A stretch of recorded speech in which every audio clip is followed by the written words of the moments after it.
Hello दोस्तों। आज के इस वीडियोस में पढ़ने वाले हैं हम लोग भारत का एक परिचय। ठीक है। सबसे पहले हमने आपसे कहा कि भारत कहाँ पर स्थिर है। तो भारत उत्तरी गोलार्ध एवं पूर्वी देशांतर, ठीक है, इसका स्थिर भाग है। दूसरा, भारत की आवृत्ति क्या है। तो भारत की आवृत्ति एक प्रकार का चतुष्कोणीय आवृत्ति है। ठीक है। तीसरा, भारत का कुल क्षेत्रफल कितना है। भारत का कुल क्षेत्रफल 32,87,263 वर्ग किलोमीटर भारत का कुल क्षेत्रफल है। नेक्स्ट, भारत का कुल क्षेत्रफल 2.42% संपूर्ण विश्व का भाग है। ठीक है। क्वेश्चन इस प्रकार से भी आ सकता है, संपूर्ण विश्व का भाग भारत का क्षेत्रफल कितना है। 2.42%। अगला, भारत की राजधानी कहाँ पर है। भारत की राजधानी नई दिल्ली है। ठीक है। जो कि नई दिल्ली को भारत की राजधानी कितने ईसा पूर्व में बनाया गया था। तो नई दिल्ली को 1912 ईसा पूर्व में लॉर्ड हार्डिंग के द्वारा नई दिल्ली को भारत का राजधानी बनाया गया था। नेक्स्ट, अगला क्वेश्चंस। अब हमने आपसे कहा कि सर्वाधिक बोली जाने वाली भाषा कौन सी है। तो भारत में सर्वाधिक बोली जाने वाली भाषा हिंदी है। ठीक है। नेक्स्ट, सबसे बड़ी जनजाति कौन सी है। तो सबसे बड़ी जनजाति गोंड, ठीक है, जो कि मध्य प्रदेश में है। और क्षेत्रफल की दृष्टि से भारत कितने स्थान पर है। तो क्षेत्रफल की दृष्टि से भारत 7वां स्थान पर आता है। अगला क्वेश्चन, जनसंख्या की दृष्टि से भारत कितने स्थान पर है। तो जनसंख्या की दृष्टि से भारत दूसरे स्थान पर है। नेक्स्ट, विश्व जनसंख्या का भारत में निवास 17.5% लोग, विश्व की जनसंख्या का भारत में निवास इतना % लोग किए हैं। अगला क्वेश्चन, अक्षांशीय विस्तार भारत का 8 डिग्री 4 मिनट से 37 डिग्री 6 मिनट उत्तरी अक्षांश तक। ठीक है। और इसका देशांतरीय विस्तार कितना से कितना तक होता है। तो देशांतरीय विस्तार 68 डिग्री 7 मिनट से 97 डिग्री 25 मिनट तक होता है। अगला, उत्तर से दक्षिण में विस्तार इसका कितना है। 3214 किलोमीटर है, जो कि उत्तर से दक्षिण में इसका विस्तार। अगला, पूर्व से पश्चिम में इसका विस्तार कितना है।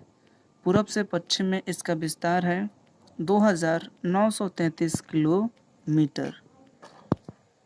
अगला क्वेश्चन, सबसे पूर्वी बिंदु भारत के कौन सा है। वोलांगो। कौन सा है। वोलांगो, जो कि वोलांगो कहाँ पर है। वोलांगो अरुणाचल प्रदेश में है। अगला क्वेश्चन, सबसे पश्चिमी बिंदु कौन सी है। सार क्रीक। ठीक है। और सार क्रीक कहाँ पर है। गुजरात में है। अगला क्वेश्चन, सबसे उत्तरी बिंदु कौन है।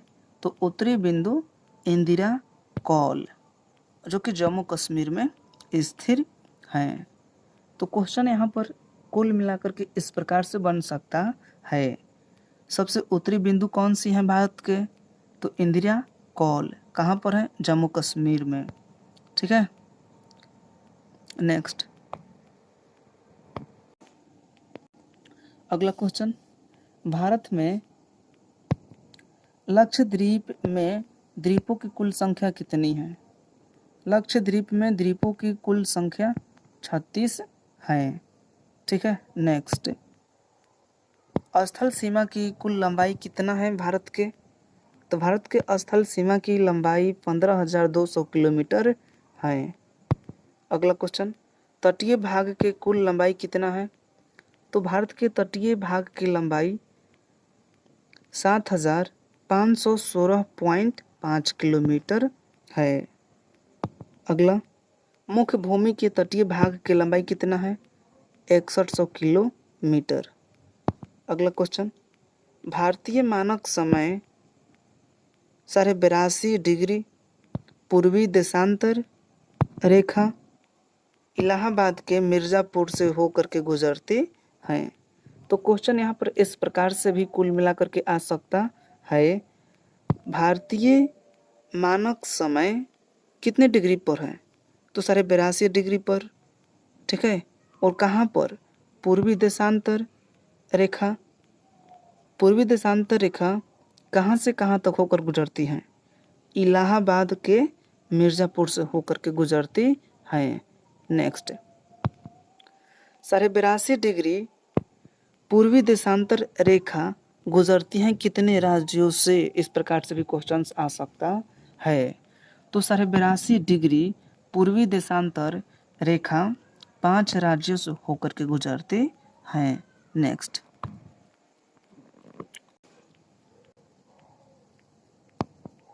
भारत में राज्यों की संख्या कितनी है कुल? तो भारत में राज्यों की संख्या 29 है टोटल। अगला, केंद्र शासित राज्यों की कुल संख्या कितना है? तो भारत में केंद्र शासित राज्यों की संख्या 7 है। अगला, सर्वाधिक राज्यों की सीमा को छूने वाली राज्य कौन सा है? सर्वाधिक राज्यों की सीमा को छूने वाला राज्य कौन सा है? उत्तर प्रदेश। ठीक है, जो कि 8 राज्यों को छूता है, उत्तर प्रदेश। अगला, समुद्र तट से लगे राज्यों की संख्या कितना है? कहने का मतलब कि भारत के समुद्र तट से लगे राज्यों की संख्या कितना है? 9 राज्य ऐसा है जो समुद्र के तट से लगा हुआ है। अगला क्वेश्चन, हिमालय को छूने वाले राज्यों की संख्या कितना है? हिमालय को छूने वाले राज्यों की संख्या 10 है। 10 राज्य एक ऐसा राज्य है, मतलब कि 10 वो राज्य हैं जो कि हिमालय को छूने वाला राज्य है। अगला, भारत की प्रादेशिक जल सीमा कितना है? 12 समुद्री मील। 1 समुद्री मील कितने के बराबर होता है? बहुत बढ़िया क्वेश्चन है। 1 समुद्री मील कितने के बराबर होता है? 1.852 किलोमीटर के बराबर होता है। कितना? 1 समुद्री मील। अगला क्वेश्चन, भारत के मध्य से गुजरने वाली रेखा कौन सी है? तो भारत के मध्य से होकर गुजरने वाली रेखा कर्क रेखा है। ठीक है, अगला क्वेश्चन, कर्क रेखा गुजरती है कौन कौन राज्यों से? कर्क रेखा 8 राज्यों से होकर के गुजरती है। पहला, गुजरात, राजस्थान, मध्य प्रदेश, छत्तीसगढ़, झारखंड, पश्चिम बंगाल, त्रिपुरा और मिजोरम। ठीक है, कर्क रेखा 8 राज्यों से होकर के गुजरती है। 8 राज्यों के बारे में हमने आपको बता दिया। अगला क्वेश्चन, सर्वाधिक नागरिकृत राज्य कौन सा है? कहने का मतलब कि भारत के कौन से राज्य में नागरिकृत राज्य है सबसे ज़्यादा? गोवा राज्य में सबसे ज़्यादा नागरिकृत राज्य है। अगला, न्यूनतम नागरिकृत राज्य वाला कौन सा है राज्य? हिमाचल प्रदेश। अगला क्वेश्चन, सर्वाधिक वछांदित वाला राज्य कौन सा है? मध्य प्रदेश, वछांदित। अगला, सबसे न्यूनतम वछांदित वाला राज्य कौन सा है? हरियाणा। हरियाणा सबसे न्यूनतम वछांदित वाला राज्य है। अगला क्वेश्चन। अगला क्वेश्चन, सर्वाधिक वर्षा कहाँ पर होता है? मेघालय में सबसे ज़्यादा बारिश होता है, ठीक है, जिसको मानसिन राम के नाम से जानते हैं। न्यूनतम वर्षा कहाँ पर होता है? न्यूनतम मतलब कि कम वर्षा लेह कश्मीर में होता है। सबसे प्राचीन पर्वत कौन सा है? सबसे पुराना पर्वत कौन सा है? प्राचीन पहले का पर्वत अरावली पर्वत। अरावली पर्वत जो है सबसे प्राचीनतम पर्वत है। कहाँ पर है? राजस्थान में है। सबसे नवीन पर्वत कौन सी है? हिमालय। हिमालय जो पर्वत है सबसे नया पर्वत है। कहाँ पर है? वलित पर्वत, ठीक है। नेक्स्ट, भारत के सर्वाधिक पूर्वी भाग कौन सा है? भारत के सर्वाधिक पूर्वी भाग अरुणाचल प्रदेश, ठीक है, पुराना नाम इनका नेफा है। तो कहीं कहीं क्वेश्चन ऐसे भी आ सकता है कुल मिलाकर के, अरुणाचल प्रदेश के पुराना नाम क्या है? नेफा, ठीक है। नेक्स्ट, अब जो हम लोग का हेडिंग है जनसंख्या 2011 में जो जनगणना हुआ था उन्हीं के अकॉर्डिंग हम लोग देखेंगे कि भारत में कौन कौन से राज्यों में कितना जनसंख्या है, ठीक है। सबसे पहले भारत में पहली जनगणना की शुरुआत कितने ईसा पूर्व में किया गया था? बहुत बेहतरीन तरीकों का क्वेश्चन है जो कि रेलवे सामान्य ज्ञान के लिए, ठीक है। ऐसे भी क्वेश्चंस आ सकता है, भारत में पहली जनगणना की शुरुआत कितने ईसा पूर्व में हुआ था? 1872 ईस्वी में पहली जनगणना की शुरुआत हुआ था। किनके दौर हुआ था? तो लॉर्ड मेयो के कार्यकाल में यह जनगणना की शुरुआत किया गया था। अगला, देश में नियमित जनगणना की शुरुआत कितने ईसा पूर्व में किया गया था? तो देश में नियमित जनगणना की शुरुआत 1881 ईसा पूर्व में 1881 ईसा पूर्व में लॉर्ड रिपन के कार्यकाल में हुआ था। अगला क्वेश्चन, स्वतंत्र भारत के पहली जनगणना कहाँ पर हुआ था एंड कितने ईसा पूर्व में हुआ था? स्वतंत्र भारत की पहली जनगणना कितने ईसा पूर्व में हुआ था? कहने का मतलब कि भारत में स्वतंत्र पहला जनगणना कितने ईसा पूर्व में हुआ था? तो 1951 ईसा पूर्व में स्वतंत्र भारत की जनगणना हुआ था।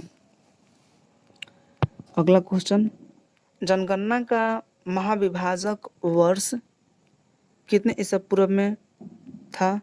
1921 ईसा पूर्व में जनगणना का महाविभाजक वर्ष था।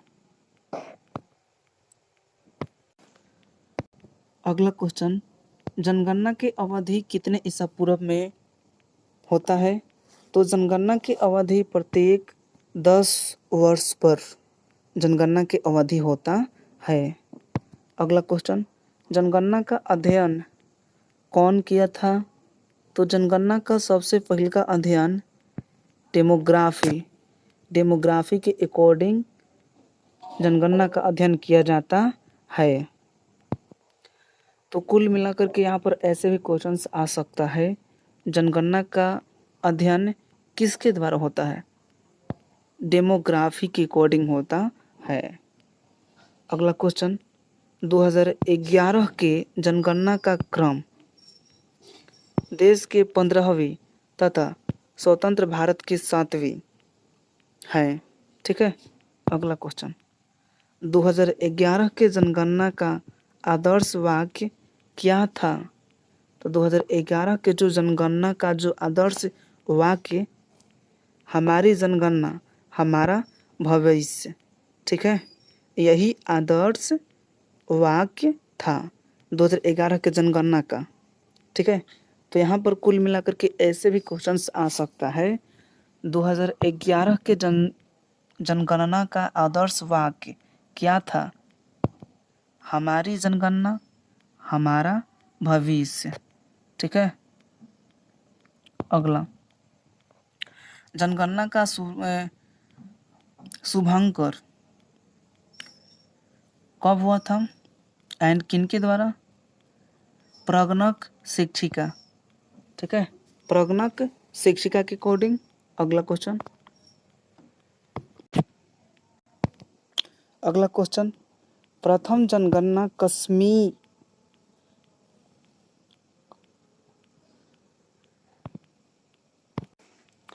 अगला क्वेश्चन, स्वतंत्र भारत के प्रथम जनगणना आयुक्त किनके द्वारा किया गया था?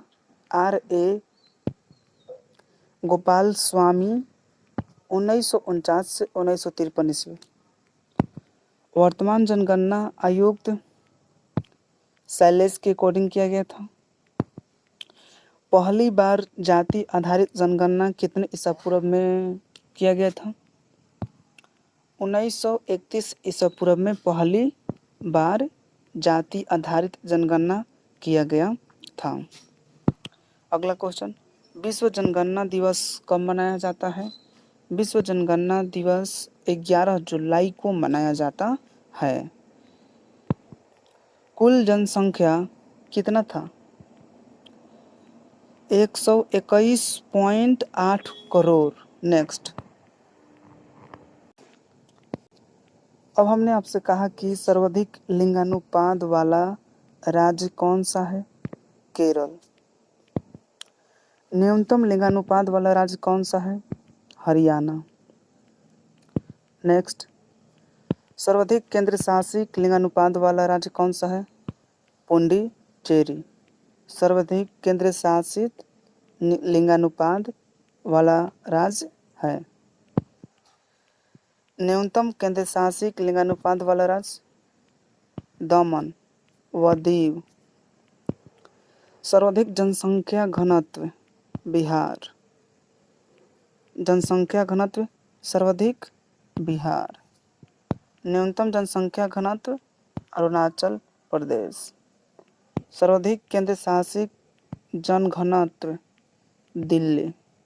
केंद्र शासित जनघनत्व। नेक्स्ट, न्यूनतम केंद्र शासित घनत्व? अंडमान निकोबार। सर्वाधिक जनसंख्या? उत्तर प्रदेश में सबसे ज़्यादा जनसंख्या है। न्यूनतम जनसंख्या? सिक्किम। सिक्किम राज्य एक ऐसा राज्य है जिसमें जनसंख्या बहुत ही कम मात्रा में है। अगला, सर्वाधिक केंद्र शासित जनसंख्या? दिल्ली में सबसे ज़्यादा केंद्र शासित जनसंख्या है। न्यूनतम केंद्र शासित जनसंख्या कहाँ पर है? लक्षद्वीप में। एकमात्र राज्य जहाँ जनसंख्या घटी, नागालैंड में। ठीक है, नागालैंड में जनसंख्या घटा। सर्वाधिक साक्षरता वाला राज्य कौन सा है? केरल। केरल में 94% लोग साक्षरता है। न्यूनतम साक्षरता वाला राज्य कौन सा है? बिहार। बिहार एक ऐसा राज्य है जो कि यहाँ पर एजुकेशन की मात्रा बहुत ही कम है, 61%। न्यूनतम महिला साक्षरता कौन सा? बिहार। बिहार में महिला साक्षरता 51% है। सर्वाधिक केंद्र शासित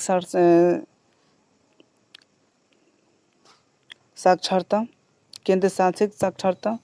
लक्षद्वीप। लक्षद्वीप जो है सबसे ज़्यादा केंद्र शासित साक्षरता के लोग वहाँ पर हैं। न्यूनतम केंद्र शासित साक्षरता?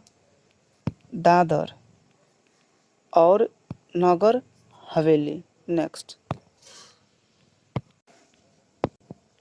अधिक जनसंख्या वाला जिला कौन सा है? थाने। ठीक है, जो कि महाराष्ट्र में स्थित है। कम जनसंख्या वाला जिला कौन सा है? दिबांग घाटी, जो कि अरुणाचल प्रदेश में है। अधिक जिलों वाला राज्य कौन सा है? उत्तर प्रदेश। उत्तर प्रदेश एक ऐसा राज्य है जहाँ पर 75 गो राज्य यहाँ पर स्थिर है। यहाँ पर 75 गो जिला है। कहाँ पर? तो सबसे अधिक जिलों वाला राज्य उत्तर प्रदेश।